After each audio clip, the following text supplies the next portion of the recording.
Recording from here on, we do have our workshop recorded, and you can access the recording of that workshop as of tomorrow afternoon.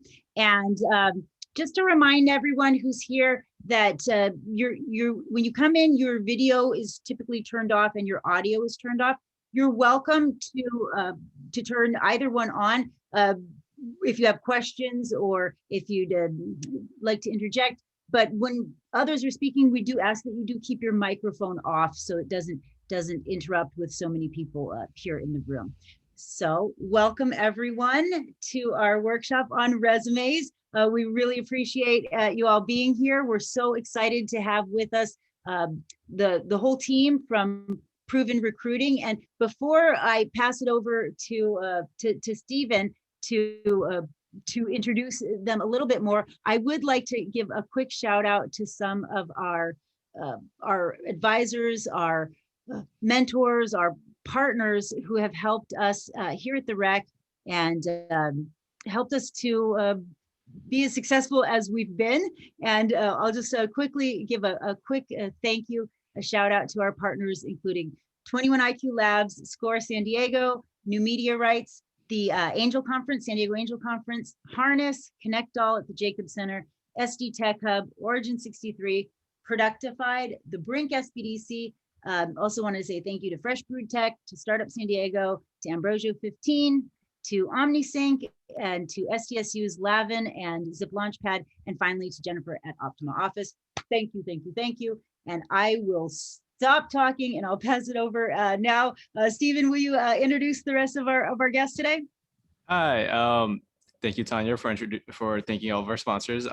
So today we have Mike Shiv, a former SDSU graduate, and Nick Mathews, part of the Proven Recruiting Dallas branch, here to represent Proven Recruiting, which is a recruiting firm here in San Diego, but there's multiple locations throughout the United States. And from their information, it looks like all of the people that work for Proven Recruiter are various characters and all have various amounts of experience. And today they're going to be working on resume building. And so I'll hand it off to Mike and Nick for the introduction. Thank you, everybody. I don't know if it's all of you that work there, but yeah. All right. Thanks, Tanya. Thanks, Stephen. All right, so I'm gonna share the screen now, and we can kind of do a quick intro as well too. So give me 1 second here. All good? Everybody can see? Looks good on my side. All right, great. Welcome everybody. Thank you for joining the resume workshop. Thank you for the REC's innovation team for helping set this up. I really appreciate you giving us the platform to help others, and I think just even connecting with Tanya and hearing about the story has been awesome to kind of partner and collaborate. So just a quick overview. So Proven Recruiting, we started in 2007. We focus on finance and technology recruiting for startups to Fortune 500 companies all throughout San Diego, LA, Dallas, and we just opened up a new office in Austin as well. Brief overview about my background. So I worked in finance and accounting. Actually, I graduated from San Diego State, first of all, graduated in finance, did finance and accounting in the technology and hospitality industries for a little bit, and then actually transitioned into recruiting here in San Diego at Proven for about 3 or so years. So seen a lot of resumes and met a lot of people. Right. And then I'll let Nick introduce himself here too. Yeah, hey everybody. Yeah, super cool mission. That video was, I'm actually really glad I got to see that. I come from a background that a lot was not given to me, and seeing a mission that supports that, I think is super neat. Yeah, I think just perspective, as you guys are, a lot of different voices out there are giving advice on resumes, and there's no, one secret sauce, even though Mike and I do it the actual right way. But I've probably met, in the time I've been doing this, 6 years, I've probably worked with somewhere around 3,000, kind of meaningful conversations. placed about probably 150 people, looked at many resumes, gotten a lot of feedback from hiring managers. Now, granted, a lot of what we do is accounting and finance and technology. We work positions that are peripheral to that. We're working a lot with HR managers and directors where a lot of things flow through anyway. So the advantage, I think, is you guys have an opportunity to pick our brains, is we've got a lot of real life feedback and pushback and critique on resumes that are from the true decision makers and gatekeepers. So as you're brainstorming questions after we roll out the content of this, just bear in mind that we are in the trenches here, and there's where the information's coming from. Our office in Dallas, we pretty much mirror what Mike does in San Diego. We've got clients, they range, the whole gambit. So if you have any contacts or connections in the Dallas area that, need help, by all means, reach out. And before I forget to say this, if you have any questions related to anything recruiting, you'll have Mike and I's contact, or you can find us on LinkedIn, and I'm more than happy to follow up and kind of give some one-on-one advice as needed. Yeah. One thing I forgot to add about Proven, and I think it's kind of a cool thing, is even how we connected with Tanya, is this concept of diversity, equity, and inclusion, and we created a group dedicated to Proven to focusing on the outreach of that within our communities locally, but then also other areas as well. And so obviously being able to give back to certain workshops like this is an important mission, and has been a big focus of what Proven's been, I guess, even when they first started. Something that's part of our mission too. So just wanted to make sure I added that outside of just the recruiting part of what we do. All right, so we're gonna do a little exercise after here. Like in a second here, I'm gonna switch the slide. Give me 1 second here. All right. So just before we go into the agenda, so if you're comfortable, you can turn on your camera, and then I'm gonna ask some questions. And if you answer yes, you can keep your camera on. If the answer is no, you can keep your camera off. I'm sharing the presentation so I can actually see, but you can probably keep a tally of all the people that are kind of answering and whatnot. So my first question, so keep it camera on if it's a yes, and no if it's off, if it's no. So have you used a professional resume service before? So let me see if I can see the grid here. And so, at the top, if you change the view to gallery, you should be able to see more people at once. Yeah, there we go. Awesome. All right. So then next question, everybody can turn it back on. Have you applied for a job and never heard back?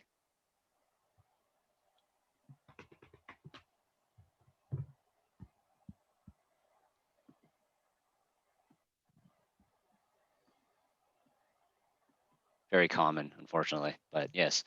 All right, and then I guess keeping your camera on, how many of you have less than 2 years of experience? So keep your camera on if you have less than 2 years.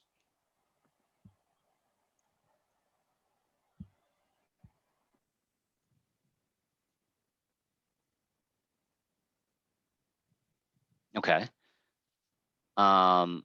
And then I guess turn off your camera of less than 5 years. Actually, more than 5 years, sorry. More than 5 years. Say that one more time. So camera's on if you have less than 2 years, and then I guess, yes, turn it off if you have more than 5 years. Everybody, I guess everybody turn it off if you have more than 5 years. Okay, got it. Yeah. It's a good blend. Nice, okay, cool. Gives a little bit of an audience and the perspective. All right, so we'll dive into the agenda. So today's agenda, first, we're gonna talk a little bit about the resume mindset going into it. Some of the things, the challenges and some of the things that you'll face kind of preparing your resume, right? Then the do's, obviously the good of what you should and shouldn't do, and then the no-nos, right? And then we'll give a couple examples that we had come across that could be, things to kind of look at, samples that we think would be good to review. and then touch a little bit on social media, because I think it's important to, you can't talk about your resume without understanding a little bit about social media now that LinkedIn is such a big component, and other social media platforms are important for kind of your profile. And then we'll leave it up to Q&A. So let's switch to the next slide here. So resume mindset. Job seeking is tough, right? Resumes are hard. There's, you have to put basically all your experience into basically a sheet of paper or a couple sheets of paper. So it's emotional, it's a reflective time. But do keep in mind, resumes, when people are reviewing resumes, hiring managers are looking at resumes, it's a very quick scan. It's under 10 seconds, right, per resume. So things are getting skimmed through. 40% of hires we found have come from LinkedIn. 15% of those hires come from referrals. And then the rest are from applications and job boards as well. So it's a lot, right? It's hard to find a job, and finding a job is almost as if it's another job to find a job. So you have to put in the effort and the time to, really look for something. Not hearing back based upon the poll that we kind of did earlier, it sucks. It's tough, right? And I think that part of this job hunt, and generally in the job hunt, even with the climate right now, it makes the search tough, and you get, it's really difficult to really, psychologically, to kind of continue pushing through, knowing that, sometimes things aren't landing, or you're not getting feedback, or you're not hearing back. So, I mean, know these things coming into the, when you're building a resume, it takes time and it's patience, but it does offer rewards hopefully down the line when you're able to get that job and get that interview that gets you that job. But some of the logistical things, right? Tailoring your resume for each company and position, that takes a lot of work, but that's important. And updating your resume and LinkedIn on a regular basis is also work as well. So, doing all of that in tandem can be a little bit laborious, but hopefully what we can provide can give you some tips that maybe you can interject that'll help, right?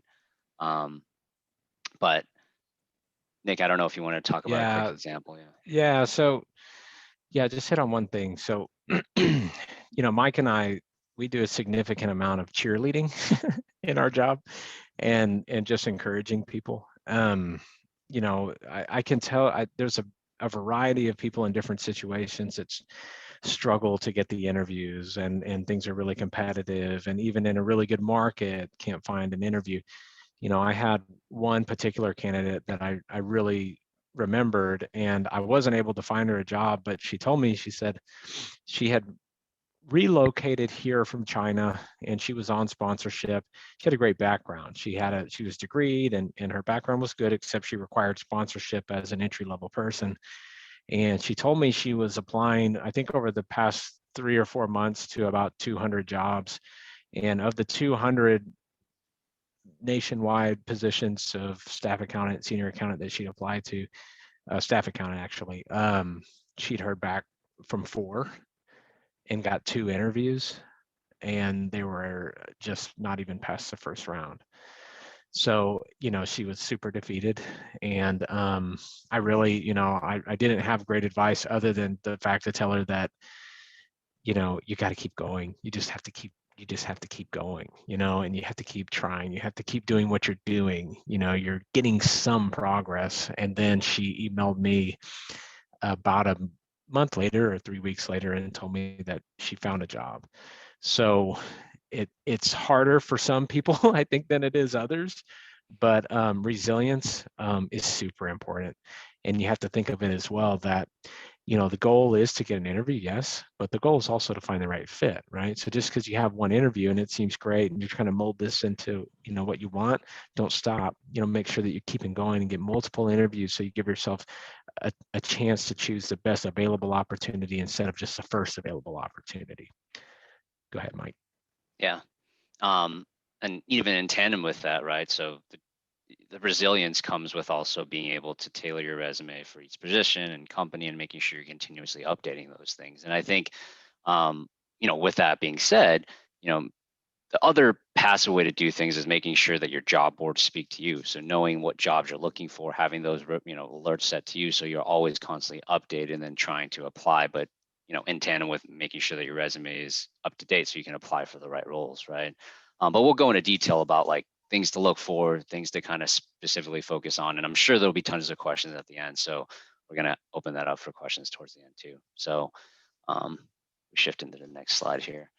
So we kind of broke it down in a few different ways, the resume do's, right? So the things that you should look for from length, format, content, like the contact info, and how to kind of list those things out. So if you think about length of resume, right? So new grads, generally speaking, 1 page is fine. You start with your education and then you lead into your experience and then maybe some volunteer things or your software experience, right?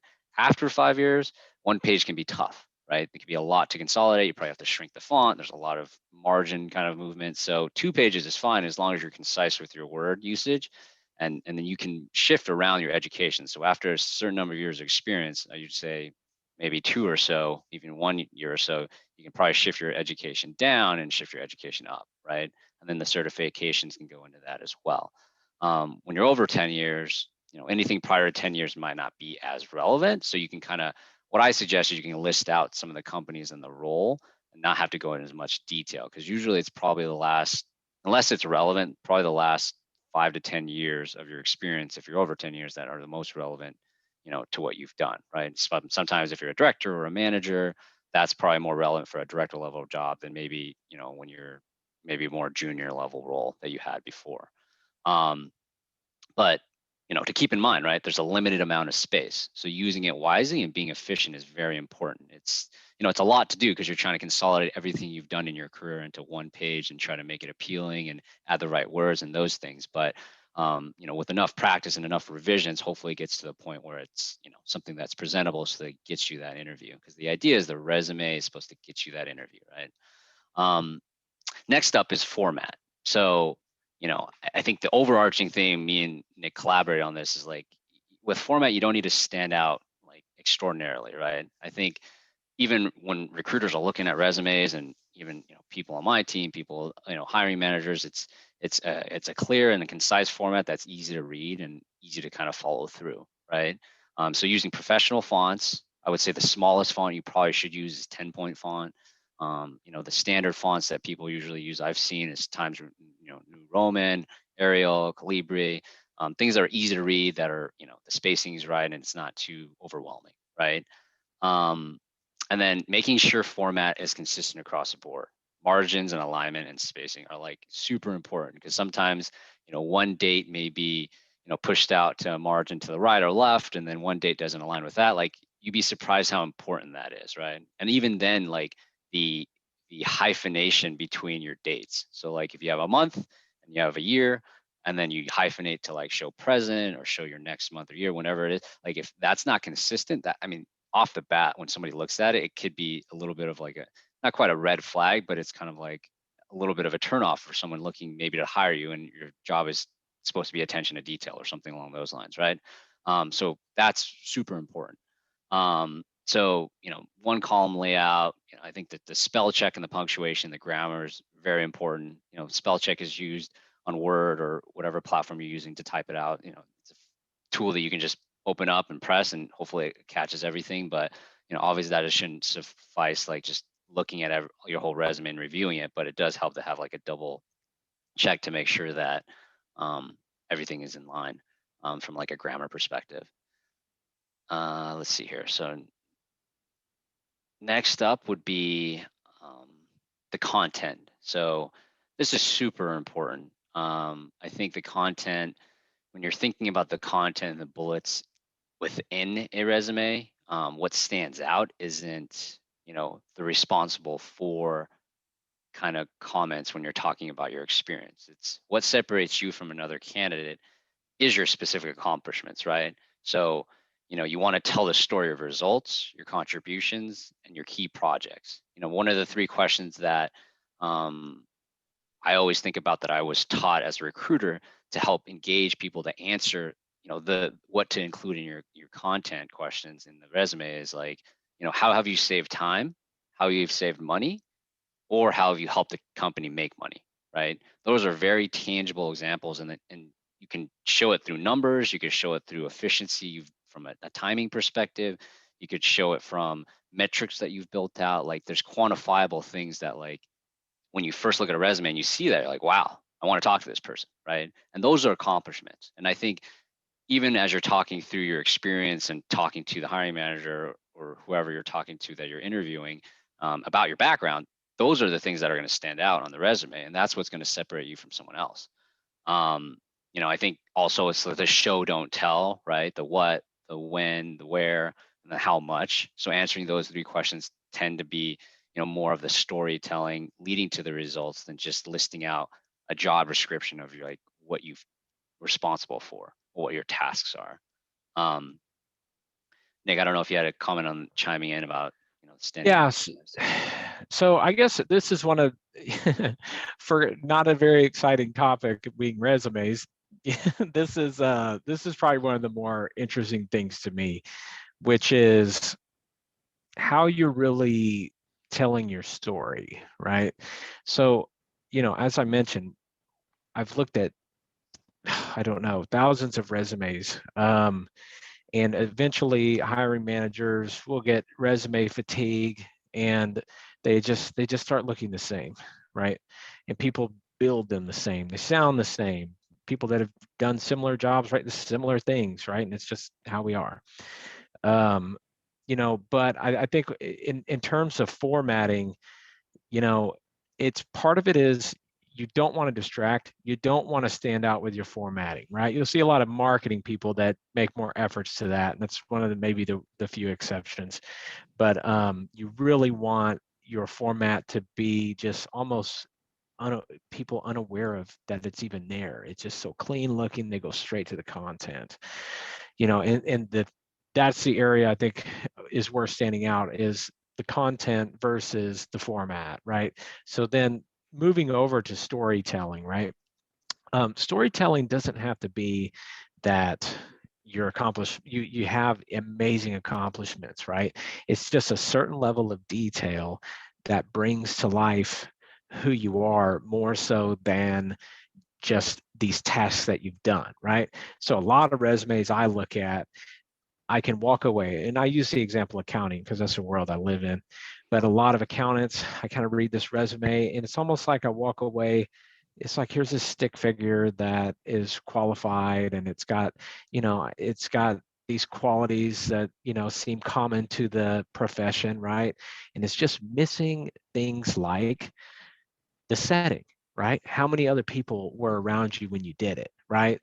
What was the size of the company you were in? What was the size of the team you were on? Like one example that our CEO had kind of worked with one of our recruiters on, she was selling food and beverage on a golf course, right? So, you look at a resume and it says food and beverage sales on a golf course, right? But you have no idea what exactly that entails, right? And whenever they broke it down, it turns out over the course of 4 years or whatever it had been, she had sold over $1 million worth of food and beverage. So being able to articulate that, even though it seemed like a job that you wouldn't really go into that much detail, it just adds this little personal flavor. And for people that look at resumes all the time, that's very refreshing. So that's one challenge I would leave you guys with is go back and look at your resume and how much of a colorful story is it telling in terms of detail. Like for instance, people that have managed people in the past, manage a team. Okay, well, was the team 2? Did you manage 2 staff or did you manage 10?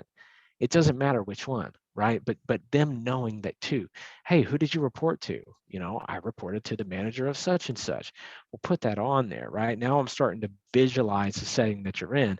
It's just like storytelling, right? I always use the example, like if my daughter wants me to tell her a story at night, and I just say, oh, there was a prince, and then there was a dragon, and he took this he took this princess captive, and the prince slayed the dragon, right? It's not good enough, right? So her brain wants to know, hey, what was the princess's name, right? Obviously it's her name, right? And who is the prince? Hopefully it's me. And then how did this unfold, right? It's the same thing. Storytelling, these details will help keep somebody's attention better and make this resume come to life a little bit beyond just the vanilla bullet points. Can I interject something here? Yeah. So I was just going to say, agreed 100%. I'm sure you are the prince in all of her. I do love that you're saying this, and the way that I include this part of the the storytelling in the assignments, the resume assignments for the classes, is we need to have some sort of scope, size, scale, right? We need to know how big, how much, how often, how many, something to give that picture in people's minds. And so often people say, well, I don't have the statistics, I don't have these numbers. That's not what we're looking for, right? We just want to have an idea so we can make a mental picture. So I love that you're saying this. 100% agree Spot with on. you. Yeah.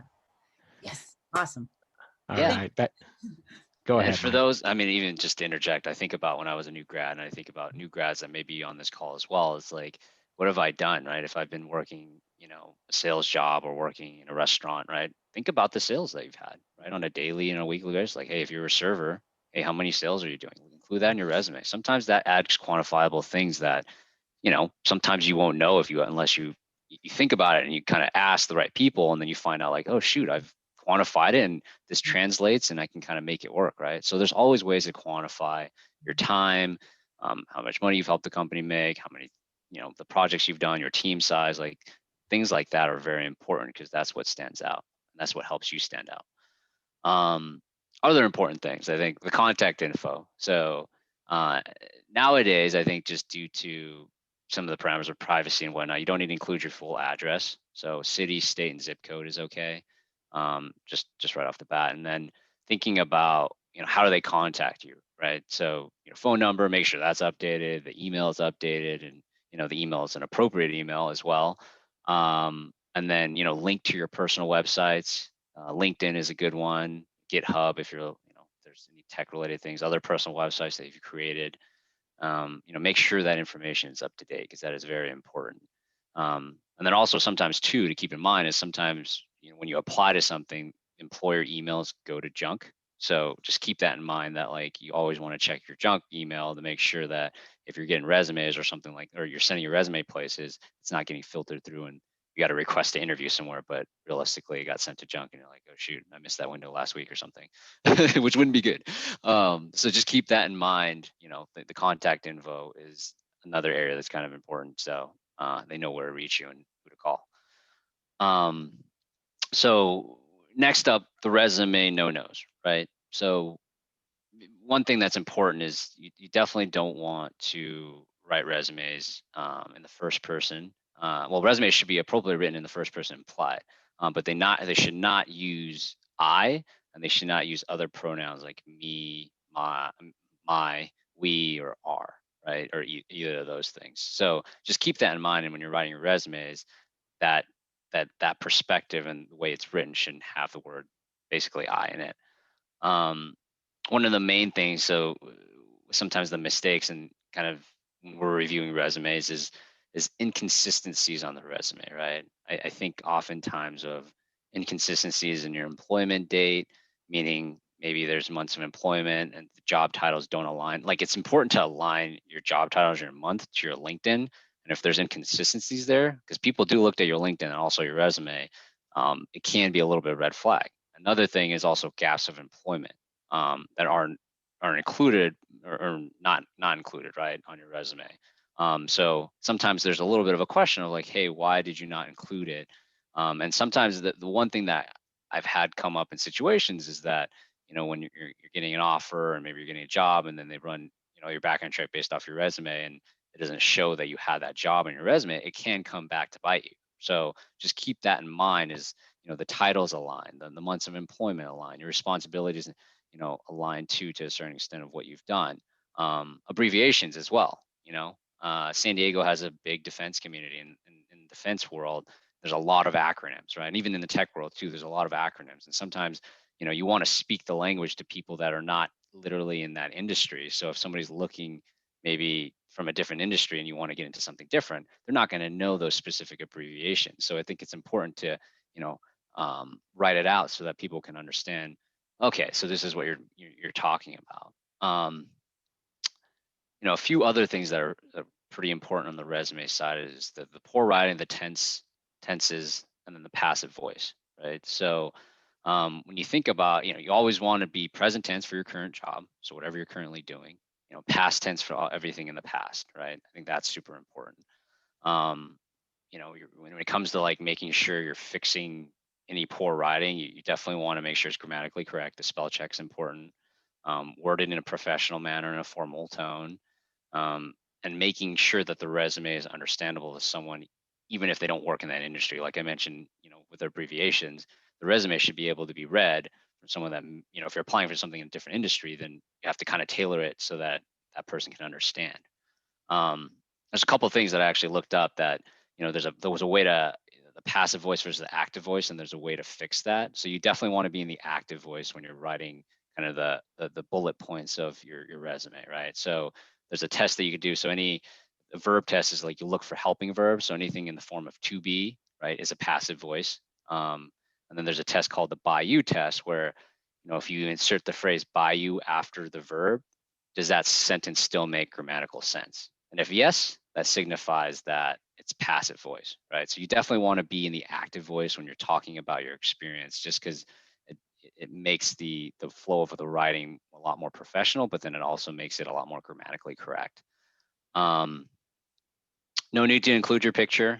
I think me and Nick are in alignment with that, where the LinkedIn is basically suffices for that, so you don't need to include your picture on your resume.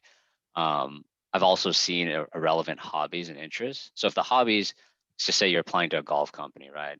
Obviously, if you talk about golf and that's one of your hobbies, that makes sense. But if it's not completely related at all to the job, I think sometimes irrelevant hobbies can be, it can take away from the professional meaner of what you're looking for in the resume. So sometimes if you put too much of one thing on a hobbies and interest, then it takes away from everything else. So be cognizant of like the interests and hobbies that you put, because it could rub some hiring managers the wrong way or people the wrong way. So you want to be very cognizant. I always say sometimes omit versus include, but if it's relevant, include it, and if that's something compelling to you.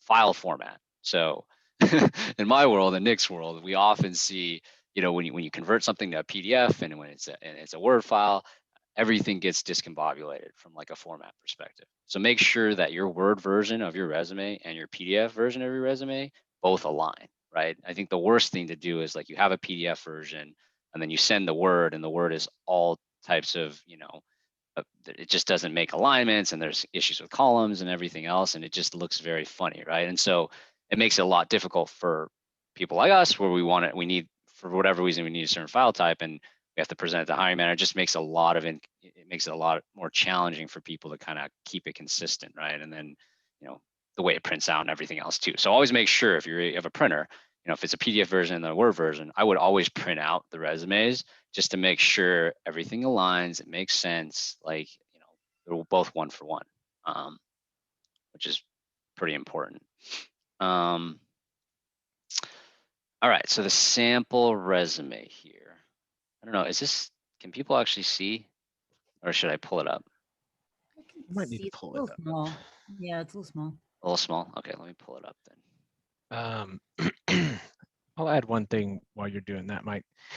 So another thing I would do, Mike, we didn't talk about this, but I was thinking while you were talking. Sure. If you do have a jumpy background, and if you look at my background, it's exactly that. I would recommend on your resume writing a reason for leaving underneath your experience and articulating what it was. Company sold, whatever it is, because I can tell you what Mike and I will even do. We're going through resumes, and we know that the hiring manager is picky about that because they've been with their company for 10 years and everyone wants somebody just like themselves. They just won't even look at a resume like that. And then when we're scanning through these resumes, we'll just pass it over too, because we know we had no shot, right? So I would recommend getting ahead of the objection and writing articulation, reason for leaving, moved to San Diego, reason for leaving, did this or that, just to get ahead of that stuff. If your resume, again, is year and a half here, 6 months there, year and a half here, people are going to want to, it'll probably give you a better shot in the long run to get ahead of that.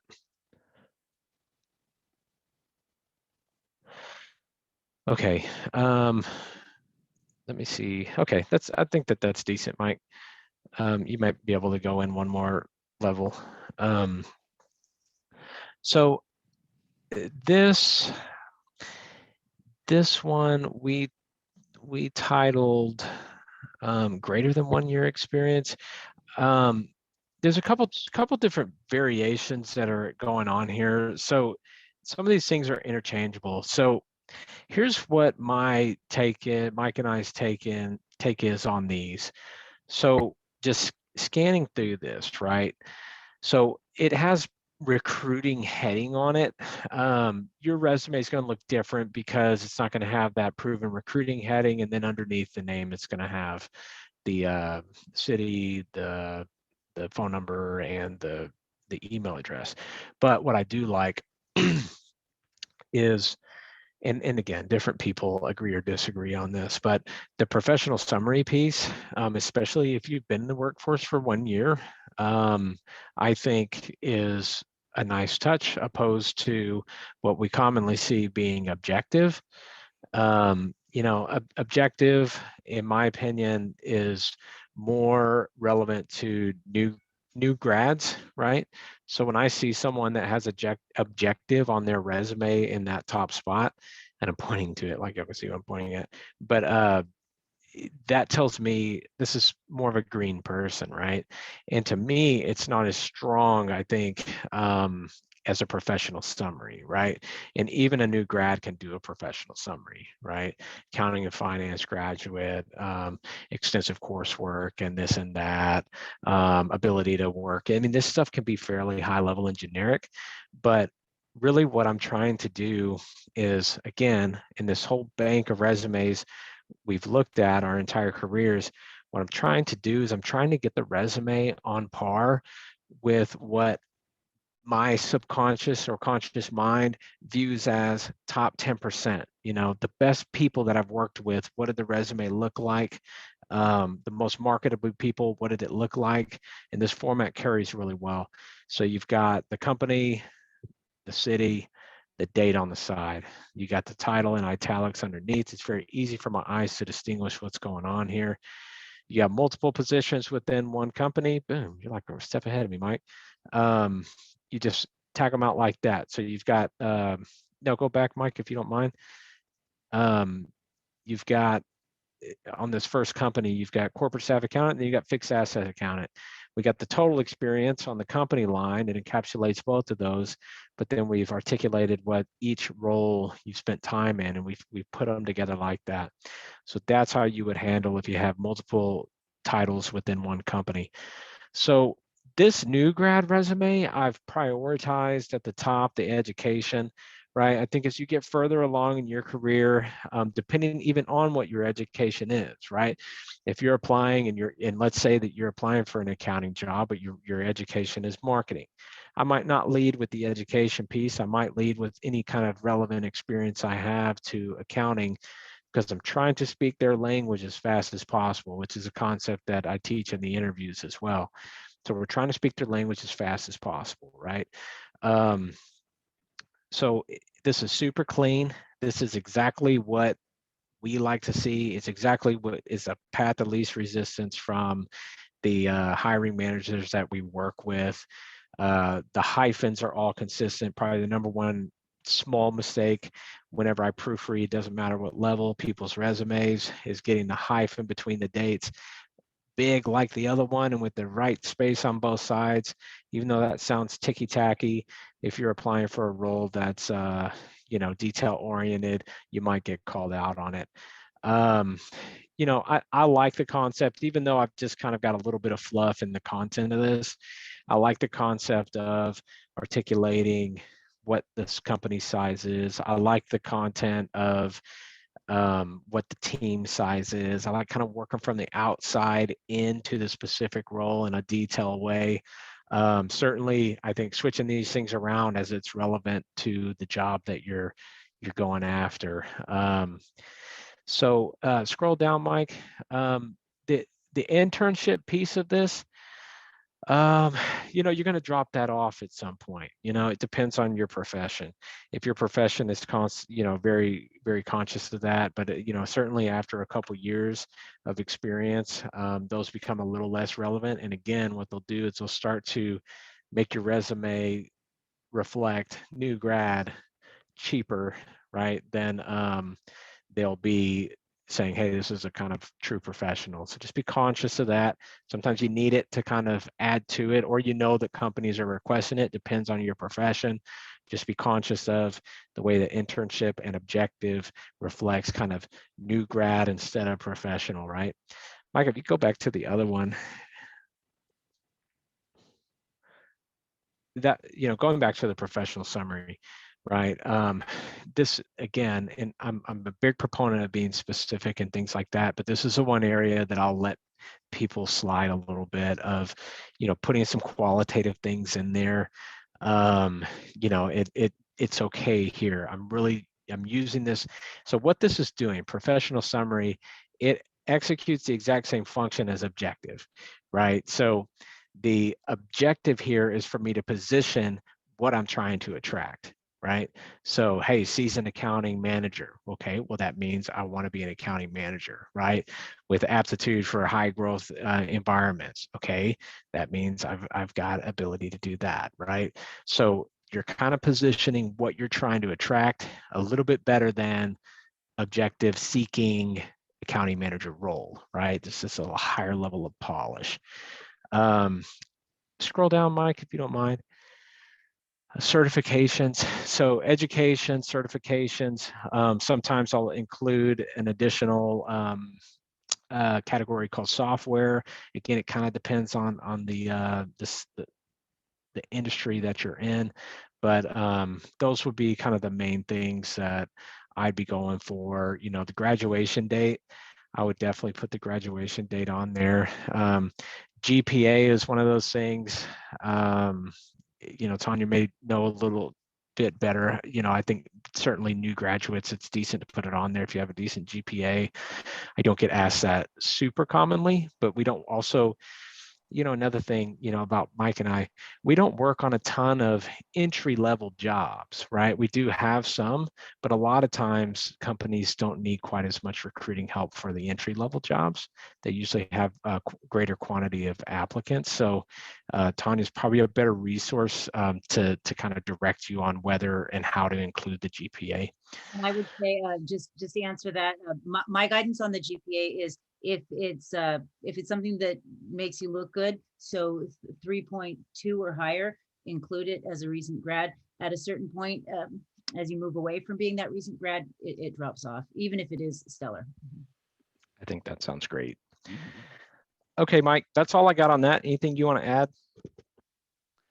No, I think the main thing is, like, outside of even just the content, is the format and how clean it looks. And I think that's an important thing, is, like, with so many different resume workshops and so many different resume professionals and so many different companies, hey, try to pay for this service, this, that. It's like, I think you take away from the simple component of what a resume is supposed to do, right? A resume is supposed to talk about your experience in a concise way, an efficient way, but then also get you that interview, because that interview gets you that job. So it's a step-by-step piece, but that's the first point of contact that a company sees. And if you proofread and you make sure it's 100% good and it sticks, then that gets you to that interview. And then the next step is one after another after another.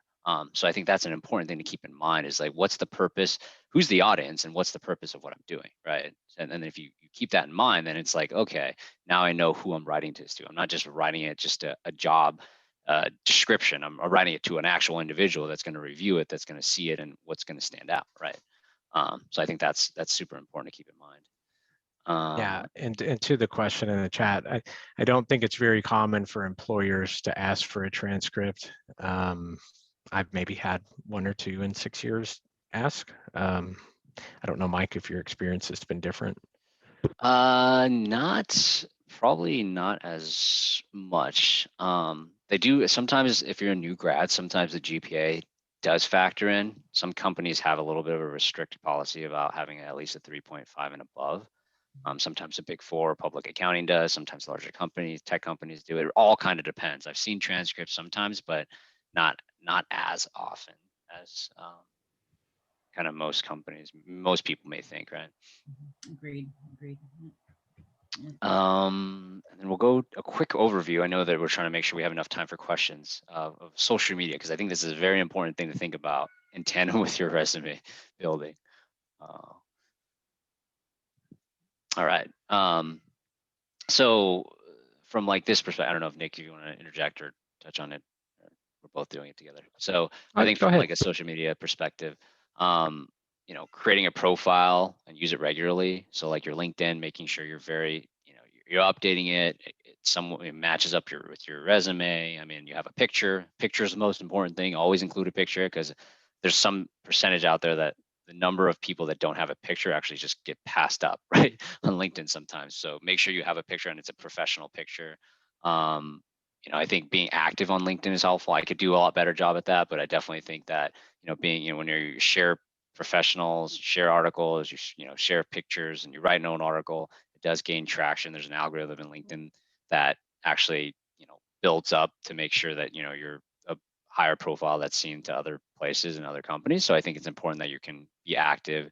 The professional headshot we talked about, expand upon and collaborate on your resume. There's no limits, right? So add skills, you add education, you add volunteer things that you've done, you've add your experience in the context of places you've worked. The dates are correct and they all align with your resume. Show some personality. I think those resume or those LinkedIn's that stand out are the ones that have some personality. Make recommendations and endorsements. So I think that's an important one. Ask for recommendations. Try to give recommendations. I think those are good. I've tried to do that with various people that I knew that it just builds your profile, builds your personal brand, right? It makes it that much more tangible that, okay, this is a good person that I want to talk to, and has that validation from other people. Another important thing, so make sure you clean up all social media, right? And lock it down. Not just including LinkedIn. I'm talking about like Twitter. I'm talking about Instagram. I'm talking about Facebook. I'm talking about, and nowadays I guess it's TikTok too. But enable, make sure your privacy settings are all, and all your personal sites are locked down and they're clean, right? Because when you're applying for a job, I've had instances, I've heard of instances where people Google your name, right? And you're Googling yourself and you see what's out there, and people don't get hired because of XYZ reason, right? So just make sure you're aware of that, and you're always Googling yourself. And the internet is now a plethora of information, right? So you want to make sure that you have that locked down, so that it doesn't kind of undermine your ability to get a job. Digital footprint, right, is important. Yeah, and when in doubt, privacy is golden. So keep it private if you're not 100% sure what to do, and it's not something you want to share. But that's just a quick tidbit on social media. I didn't want to go too much into it, but I definitely think it's a very important conceptual thing to keep in mind, especially with things also being virtual right now and so many different platforms, and job searching can be tough. So this can be another component to keep in mind when you're thinking about your professional experience, but then also your digital footprint. Nick, anything else to add on that? No, I know we're winding on time. I think the picture is the picture is super important. So I think just getting someone to take a really nice picture, looking really nice, not in the car, I think is commonly missed thing. And the recommendations, I think the best way to do that is just to say, hey, I'd love to write you a recommendation. Would you mind writing me one in return? And if you can collect, 3 or 5 of those, it'll go a long way for you. The last thing, yes, is, realize that when Mike and I are searching for people online, we're searching with keywords. And if you don't have the keywords on your resume, we're not going to find you. So just whatever profession you're in, make sure those keywords are on your resume, in your profile, under your experience, and that way we can locate your profile through our searches. Yeah, and LinkedIn is a big source of candidate flows right now. There's job boards and everything else, but LinkedIn is like almost 50% of like how people find people. So LinkedIn should mirror your resume, and your resume should have some of the same keywords, and that resume gets put into system and, you know, a recruiting system in a company, and then it basically pulls out if you'd be a good candidate or not, and then that's when people talk to you.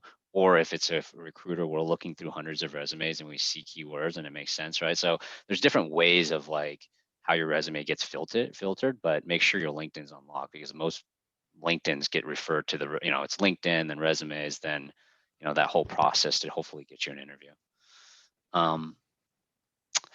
But yeah, that, I mean, that concludes our component of like resumes. We're going to have a Q&A. I think kind of keep it open-ended right now. If any questions anybody has, any specific things we talked about, anything that you've encountered, I'm, you know, more than happy. I think there's probably a lot in the chat. Yeah, there's one question from earlier. Okay. The question is, do you recommend listing clubs and activities that we are involved in college that are unrelated to the job that we are applying to? So, well, I guess so. Would this person be if you're a new grad, I think involvement is important. Showing extracurricular and involvement, even if it's not related to the job, is important. I think as you gravitate towards like having 1, 2, 3 years of work experience, I mean, the clubs may not be as relevant. Maybe if you're like, you played, you know, softball or football in college or something, list it out, but it shouldn't. So what I think it shouldn't take away, whatever you're putting should not take away from the meat of what you're trying to get your message across. Like, including it is fine, and maybe it's a conversation starter, but it shouldn't go in so much detail where you're like half the page is all your activities, and then you're not really talking about the meat of what you've done and some of the things that you can bring to the table, right? Projects and other things. Nick, if you have any thoughts on that. No, I think you're spot on. I think to the next question that's been asked, you know, what time frame of what to include and not to include. So a job 10 years ago. You know, I know some people say only your last 10 years is relevant and stuff like that, but I don't necessarily believe that. I think that you should include a decent amount of content across the board. Now, if you strategically don't want to include it because it's not as relevant, you can get by with that. But I would, if you've got 10, 15 years experience, I would like to see your resume built out kind of more fully. And maybe instead of, you know, 4, 5, 6 lines, you've got 2 or 3 for that job. But I think 10 years is a little soon to just start cutting everything. I think 20 years is probably more appropriate to really hit things at a high level. Yeah. And even to that point, sometimes even if you have more than 10 years, even I put on the slide, you can even put like prior work experience and maybe not elaborate as much on those, right? Because what's prior to or before that or after that is probably more relevant, but it can keep it a little bit more concise, right? Yeah. Okay. So next question. What if you haven't worked for 12 years because you have children or were disabled but are now better or whatever? So if that's the recent 10 years, you know, here again, I would err on the side of getting it out in the open, right? You know, X day to now, you know, taking care of children, X day to now, dealing with handicap, you know, whatever the issue was. It just depends what it is of how much level you want to go into detail. But I would rather address it than leave it up to the other person's imagination. I'd rather address it in some, you know, some personalized way. You know, I don't really like, I'll be honest with you, I don't really like the reasoning, you know, family issue or you know, I like a little bit more detail than, you know, something super vague. All right, and then next, Mike, what do we have next? Yeah, as an internship, quote unquote, professional experience, or would it be its own internship category? I guess it depends, right? If you have a series of internships, you can just categorize as internships. But if you have professional experience on top of that, it could be separated. I've seen it included just under professional experience to keep it concise. I've seen resumes include kind of a mixture of both. But realistically, if you have work experience, you could just put the internship underneath that. But if you're just having internship experience and you're like a new grad, I think you could just even list out specifically internship experience, or you just put your professional experience and include internship under that. Like, I think it's interchangeable, right? I don't think there's like a set rule, but I was going to say that I actually recommend that they do include it in their professional experience and don't created as an internship, just because, you know, anything you can do to bolster Yeah. that experience. I think that makes sense. Mhm. I would agree. That's a good idea. And Kimberly, on the resume, I think it just fits in wherever the experience is. So if it's your most recent experience, I would just put it there and just, you know, to the date range that you're trying to cover.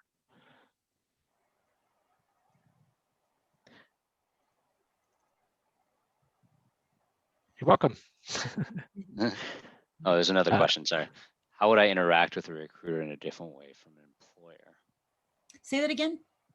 How would I interact with a recruiter in a different way from an employer? Oh, you're asking what's the difference between dealing with a recruiter versus the employer themselves? Oh, Mhm. gotcha. Yeah. So, you know, recruiters, if you haven't dealt with a recruiter, you know, it's in the recruiter's best interest to find you a job. The employer is being much more scrutinous to you than a recruiter will, right?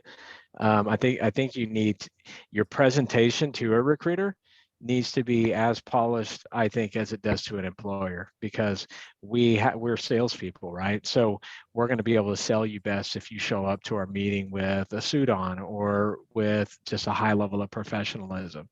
So look at us as an extension in your agent, but in order to be your agent and to do a great job, you have to convince us that you're great. So I would definitely bring your A game to talking with the recruiter, but you can open up to a recruiter more and just realize that it's in our best interest to place you somewhere. So we're going to do what we can to polish this up and tell the story in a way that benefits you. But you can certainly open up and ask more questions and advice than you would be able to do with an employer. Yeah, and I think an important distinction, just so everybody knows, so external recruiting, I mean, I don't even know if you need to call it that, but a recruiter like me and Nick, we have different relationships with various different companies. So we support different companies are our clients, right? So it could be from X to Z, right? However, if you're a recruiter at an employer, you represent that client or that company. So technically, they're only recruiting for that company. We recruit for several companies. So it actually, you know, it tends to be an important thing is to have a good relationship with a recruiter that you trust and you get along with, because they have different relationships with a ton of people in the market, and then maybe they can help you with other things, right? I think you have to be kind of open-minded to that sometimes, and I think that's an important distinction. Yeah, and on that point, really fast, you know, find recruiters that work at different size companies. So Mike and I are in the medium-sized company. Find someone that works at Robert Half. Find someone that works boutique. Have a few different recruiters that are have access to your information. Drake's question is good. Drake's question is really good. Let me think about that. So what are the common mistakes you see with veteran resumes when it comes to describing experience and skills in the transition to relevance to the civilian workforce? First thing I would say, yeah, just working as a veteran, is sometimes there can be a lot of acronyms tied to that. Just so making sure that you're able to translate that information, and you're probably, the real question is how do you translate that?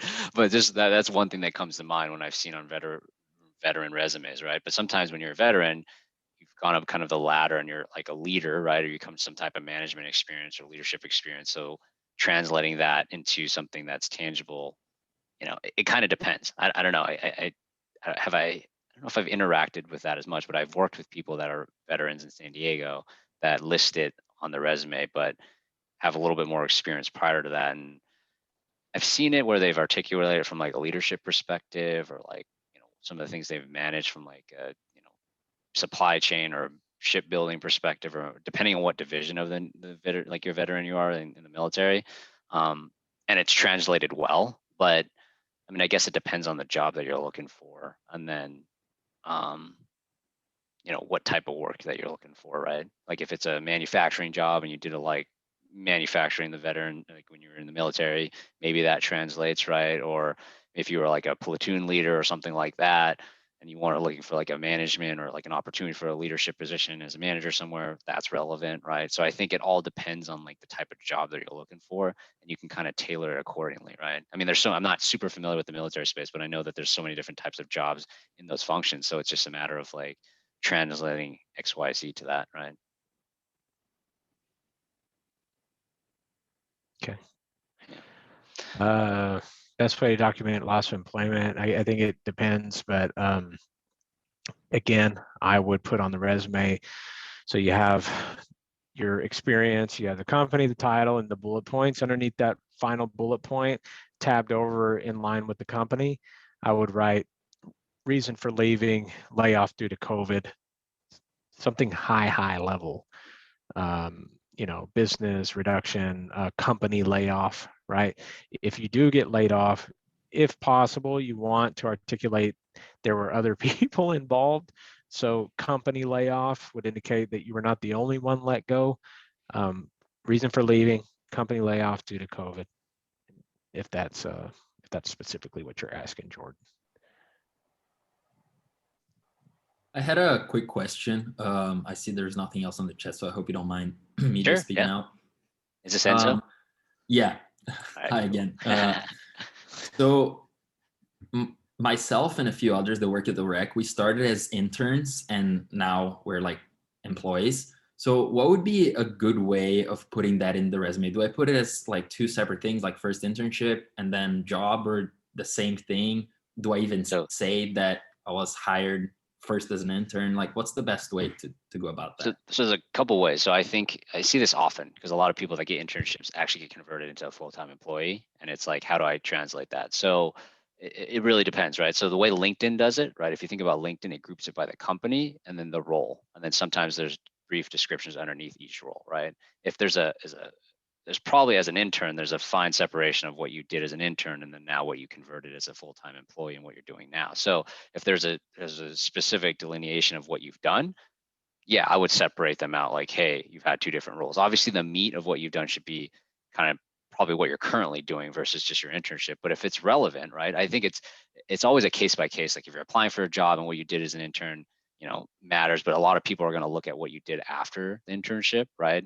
That's probably going to be the meat of what you talk about, right? Aside from just like too much on an internship. But if you're a new grad, I think the more that you can add, the better, right? As long as it's clear and concise and it's efficient, include a little bit of the internship, maybe include what you're currently doing now. I think that's okay. But if you're like, a few years and you have a lot of years of experience under your belt, maybe even 1 to 2, maybe even 3, make sure that what you're currently doing is probably going to be more relevant than the internship, right? If the internship was something completely different at a different company, and that might be a little bit more relevant, you could probably elaborate that on a little bit more. But most of the time, I don't know, Nick can speak to this too, is like, it's kind of, it's like what you're doing after graduation. And if you're a new grad, it's like, all right, let me see your internships. Let me see kind of what you've done like leading up to it that kind of helps you prepare for this, your software skills or your experience at a certain company or whatnot. I think those are important, right? Thank you. Really Hopefully appreciate that answers it, kind of. Yeah, it definitely does. Thank you, Mike. Okay, so how would you put the job title in a resume if you have 3 to 4 job positions in the same company? Mike, I put that in one of those resumes, and I think I actually titled them backwards, but maybe you could share the attachments. I don't know if you can attach them to the chat, Mike. And then there's an example of how I've done that. So it's basically company, total amount of experience on the same line, title underneath in italics, and then the amount of time you've been in that title underneath the total company time, and then the specific experience as it relates to that position, and then the next position down, italics, just like the one above it, and then the duration you were in that role underneath over on the side. So that's the cleanest and best way to do that. Let me I was hired to do all that positions. So so this is a good, okay, I see what you're saying. So you're wearing a lot of hats. Is like, so if the title was different, you've had 3 specifically different titles, or is it 3, or it's one title with 3 different job functions?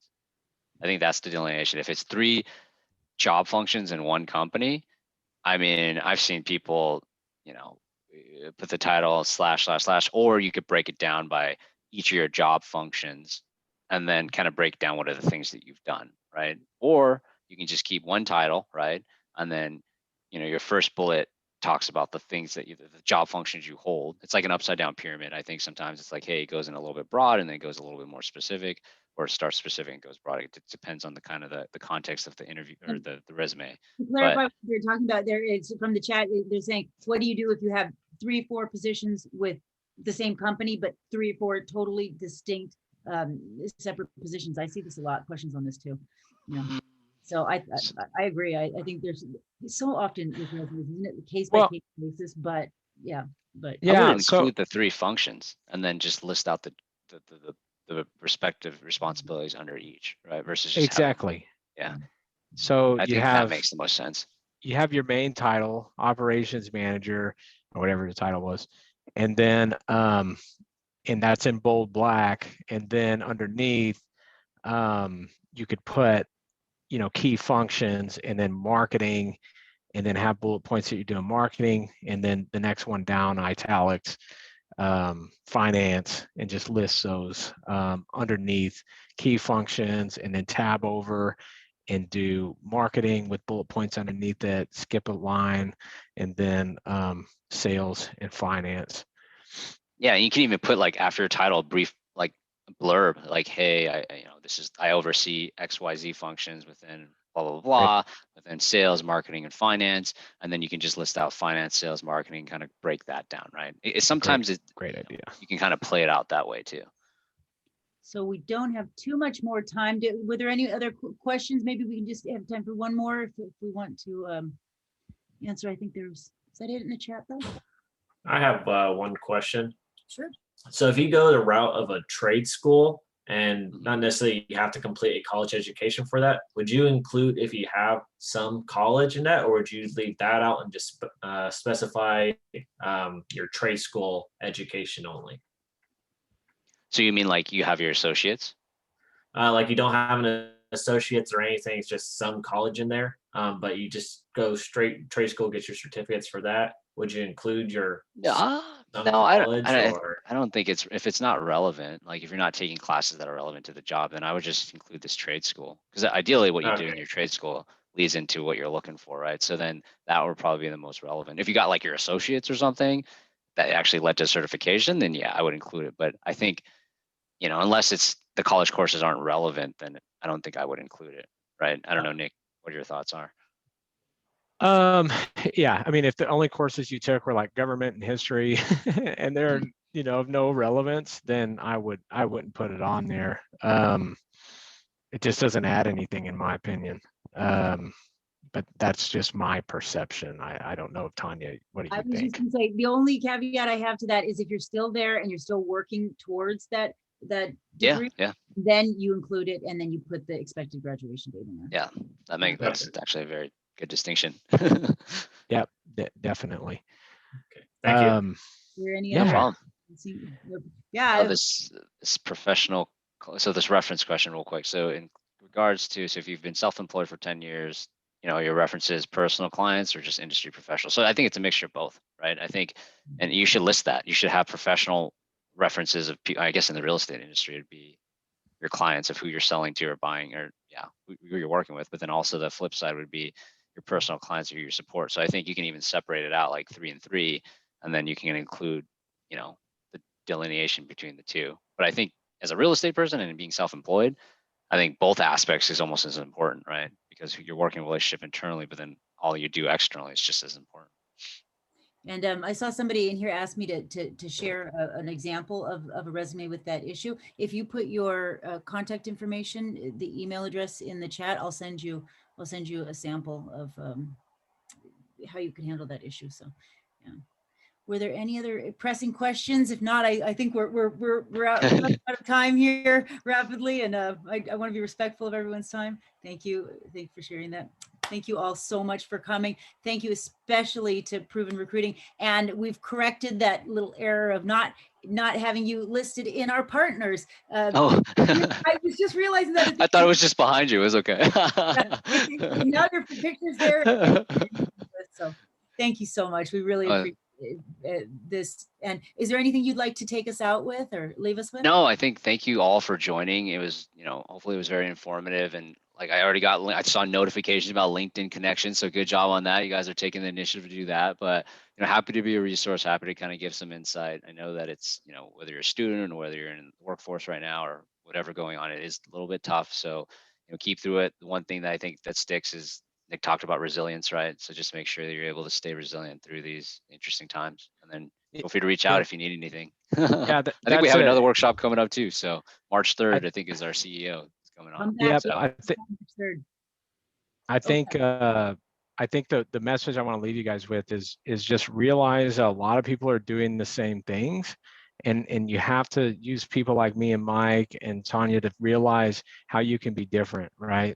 Being different and standing out. And when you guys, I highly recommend you go to the interviewing, because if you don't have an interview coach and you're going into an interview kind of flying blind, I can tell you that even people that I coach at the C level end up saying the same things as each other, and no one really has the perspective of how to stand out. And if you don't have somebody that's coaching you before you go into the interview, you need to reach out to Mike, reach out to me, reach out to someone like us, and let us polish you up, let us give you the perspective of, is everything you're saying sounding too much like, and we'll role play, everything you say sound too much like everybody else. So that's extremely important in my opinion. Get some resource on the interview front. Yeah, practice. Don't let the Yeah. person doing it to be in the interview itself. Yeah. Well, thank you all. Yeah. We will definitely see you hopefully at the next workshop, and thank you again, Mike, Nick. We really appreciate this. This was really informative. So thanks everyone. Alrighty. Thank you, everybody. Thank you all. See you guys. Have a good night, everyone. Thank you.